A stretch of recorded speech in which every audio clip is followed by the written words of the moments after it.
Welcome to the Wisdom of Wadjet, and this video is called Trust the Transformation.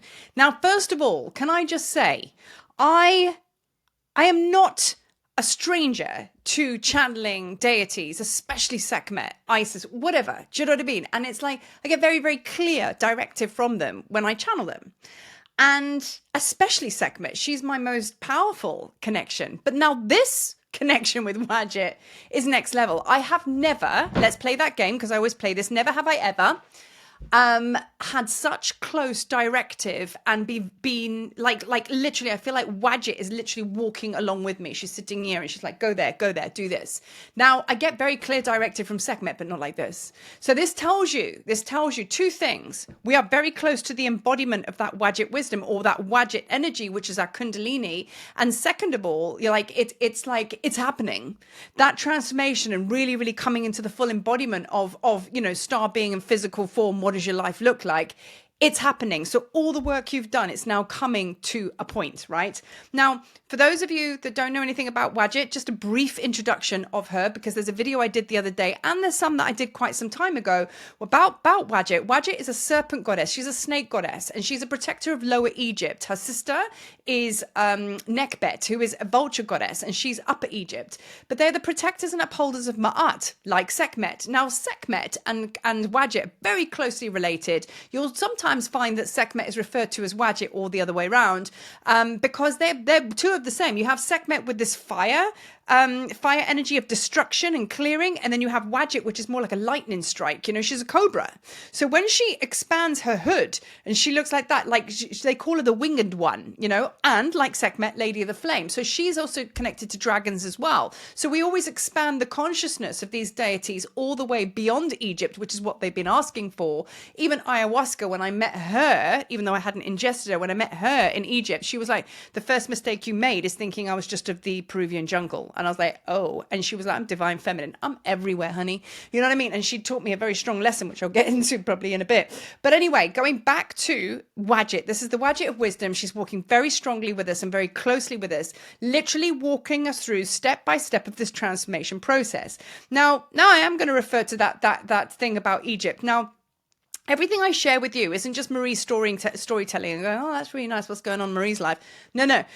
The way I see life, the way I see everything is what I do for me, I do for you. What you do for you, you've done for me, because we're all part of the same wisdom and consciousness. We're one.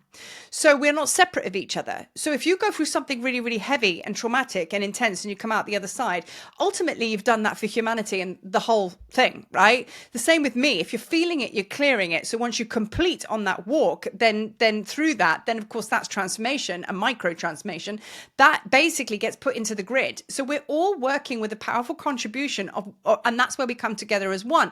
So we're mirrors of each other. So what I feel, it will be somewhere in your consciousness, whether it is needed to actually, whether it resonates with you right now, maybe a bit different. I might share 10 things with you, 2 things might resonate. So that's where you're at that moment. But it's not to say that those other 8 things aren't going to be connected with down the line. We're just at different parts of the process, but we are all one, right?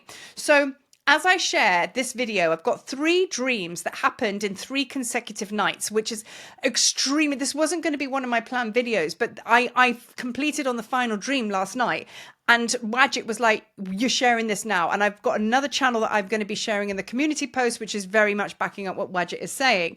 So yesterday I went into a channel with Wadjet, which is probably why she's come through so strong today. Now, she has much to share. Now, she's working through each and every one of us because May is, for me, the month of transformation. She's connected to the 5th hour and the 5th day. This is Wadjet, 5th month, May. So choose it, if you will, that this is your month of transformation. What you focus on and what you believe is what you'll get more of. So many people out there are speaking about how May's going to be a doozy and all that kind of thing. Well, if it's going to be a doozy, then that's what you're going to get. Do you know what I mean? If it's going to be like transformative and you're going to use those frequencies for something else, that's what you're going to get. So be really, really in your power, empowered when you decide, what do you think? What's the gospel of you? I'm sharing my gospel of Marie. What's the gospel of you? So really, really be empowered. And if you you feel differently about something, stand by that. Fuck yeah. You know what I mean? Rah-rah. You can tell Wadjet's around because Wadjet is also, like I say, an upholder of Ma'at, and she's like ayahuasca because she's a snake. Ayahuasca's a snake. And those goddesses, like Sekhmet, the authoritarians, let's say, they don't take no shit, man. So when you approach Wadjet, you do it humbly and respectfully, and she takes no nonsense, much like her sister Nekbet, much like Sekhmet. So let's get into the dreams, okay? So rewind some days now. So about a week or so ago, I was talking to my daughter about, or she was talking to me about how she wanted the snake tattooed up her back. Now, if you know Ava, very uncharacteristic of her. She's not like her mum who's covered in tattoos, but for her to say, no, I've been sitting on this tattoo design for a long time. This is what I want to have. So I was like, well, sit with that, see what happens. Well, 2 nights later, she gets hold of me in the morning. She has a profound dream. Her dream was of a snake, a green snake. Wadjet is green, but she might show herself in different colors. Don't take it as exact, but that's like textbook stuff. So anyway, like the snake is now not got her fangs up here. The snake is now in her dream hanging all the way down her spine. 2 fangs, because she's a cobra, ready to strike, kind of where her base chakra is in her butt, right? So she says to me, I was stiff as a board, Mum, because in the dream I was absolutely terrified. I was just like this. I didn't want to move in case it struck. And then she moved into more lucid dreaming, meaning she was coming out of the dream, but she was actually more in a reality, and she thought that it was in her bed.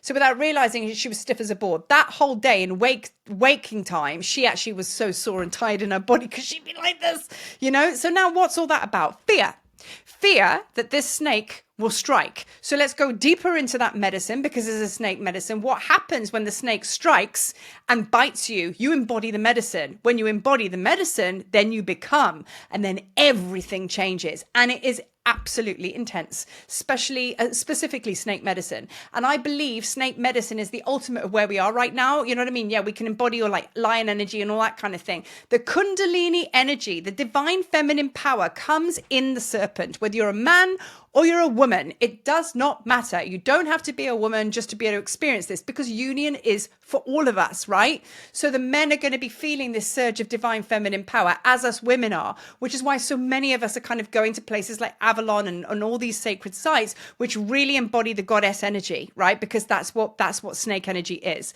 So when you get bitten in real time, so say you go out and you do get like a snake bite or a spider bite, I've had loads of spider bites, that's very powerful grandmother divine feminine energy. So you embody the medicine. So even if it's in a dream or waking state, it's an initiation nonetheless. So it's pretty big. So pay attention about that. If you get stung by a bee, same thing. The bee priestesses were the most powerful priestesses of all. Do you know what I mean? And bee medicine is all about community, working together as a hive. That's what you'll find.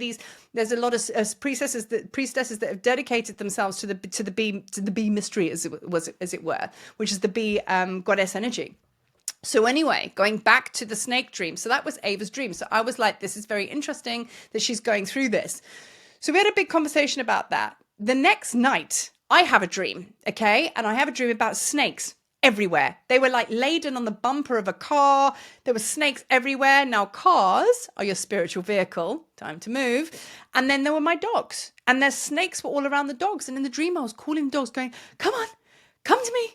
Come to me. You know what I mean? And I was terrified that the snakes were going to strike and bite the dogs. Now, let's break that down. Snakes, transformation, shedding the skin, blah, blah, blah. We've been through that primordial power of Kundalini energy. But the dogs, their dogs represent home life. It's kind of like domesticities, comfort. It's grounding. Dogs are like unconditional love and all of that, those kind of things. It's that one constant, right?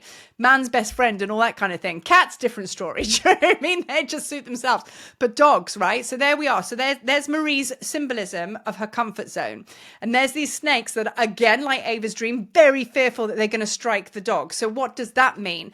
I am very fearful of the intense activation of transformation through the snake energy, through Wadjet, really becoming, because I'm kind of scared of the comfort zone that I'm going to be pulled out of, and am I going to survive it? So what actually happens is we keep going back to this extreme fear of death. Why was Ava stilled and stiff as a board? Because she was scared that she was going to get bitten by the snake. Why? Because she might die. Well, good. We need to die. Why is Marie sat there calling her dogs going, come, come, come, come? Because they might kill my dog. Then, but in the dream, obviously, that's the end of everything. But it's actually not. It's not. So there is a subconscious fear and conscious for many of us that we're fearing death, but that's the transformation.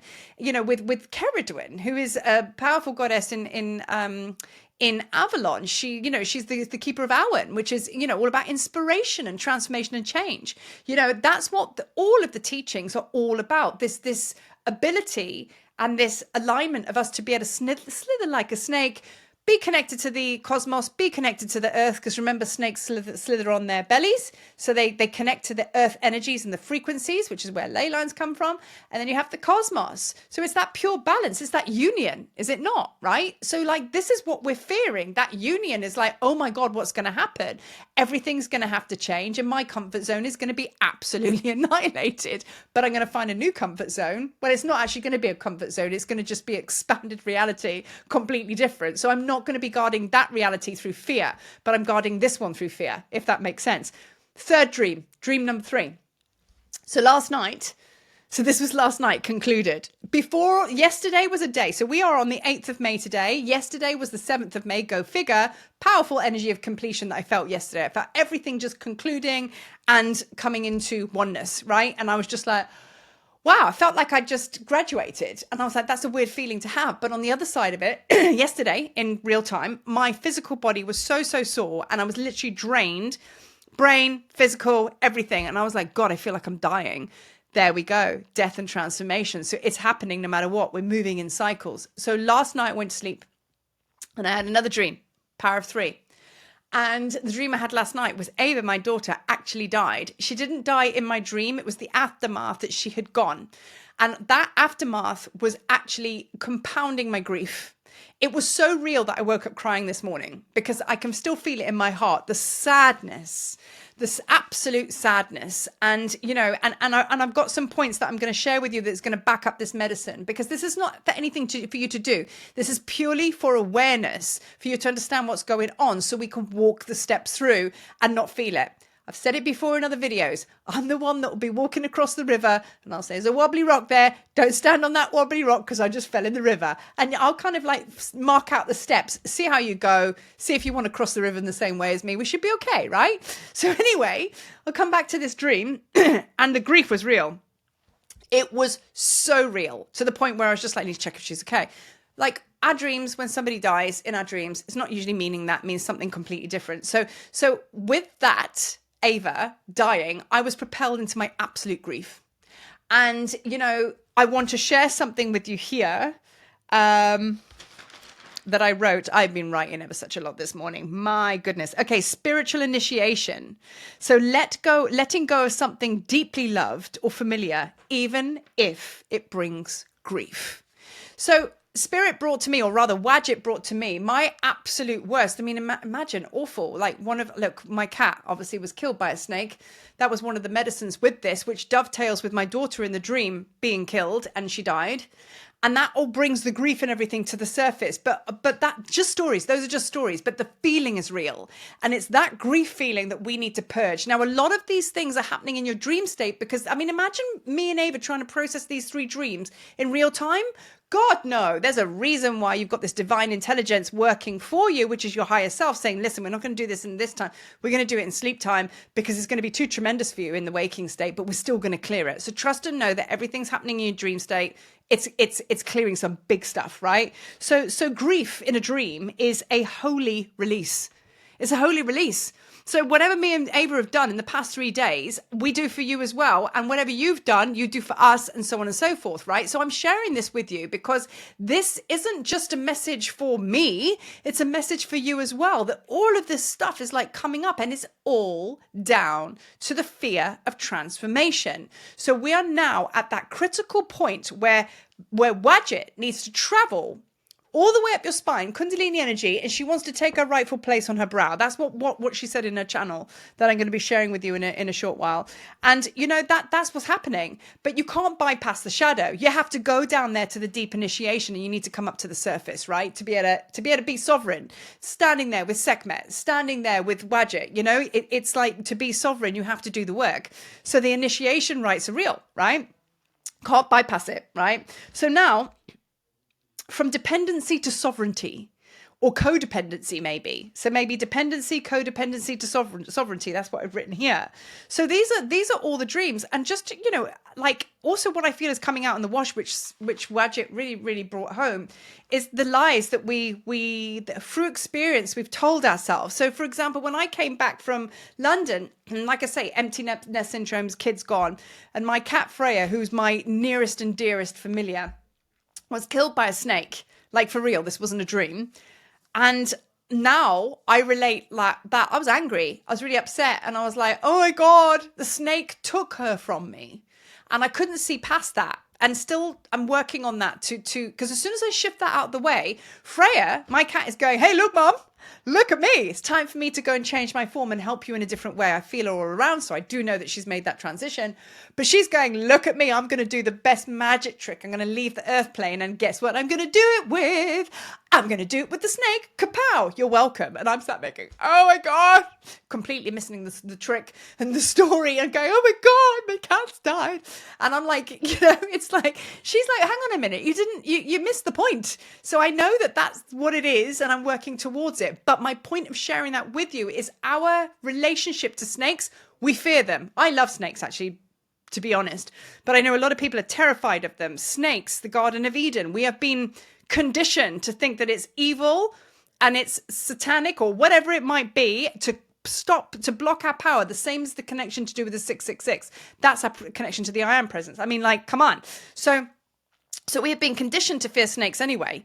Just as well. That's a good move, isn't it? Because then we will never come into our power because we'll avoid it at all costs, right? So all of this grief and all of this fear has to be purged and reintegrated, that it is actually part of our most foundational primordial power, right? So without the strong bricks in a house, the house will fall.